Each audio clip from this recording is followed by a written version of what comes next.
సాంకేతికత దశ దిశను మార్చే క్వాంటం కంప్యూటింగ్ వ్యాలీ అమరావతిలో ఏర్పాటు అవుతుంటే ఆ ఫలాలు విశాఖ అందుకోనుంది.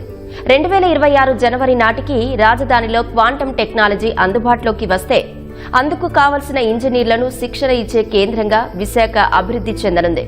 వచ్చే 6 నెలల్లో 15 ప్రముఖ ఐటీ సంస్థలు సాగర నగరంలో ఏర్పాటు చేసేలా సర్కారు చర్యలు ముమ్మరం చేసింది. అమరావతిలో ఏర్పాటు కాబోతున్న క్వాంటం వ్యాలీ విశాఖ నగర గమనాన్నే మార్చిపోతోంది.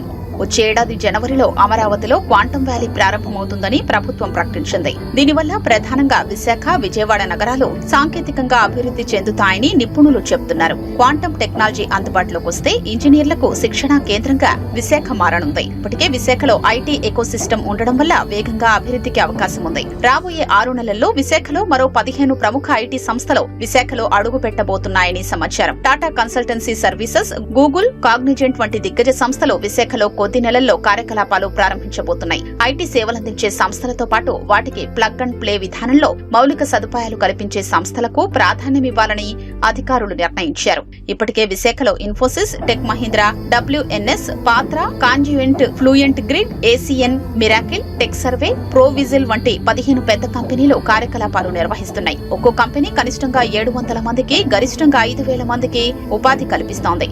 ఇవి కాక సుమారు 120 నుంచి 140 చిన్న కంపెనీలు ఉన్నాయి. మొత్తంగా 35,000 మందికి ప్రస్తుతం ఉపాధి లభిస్తోందని అంచనా.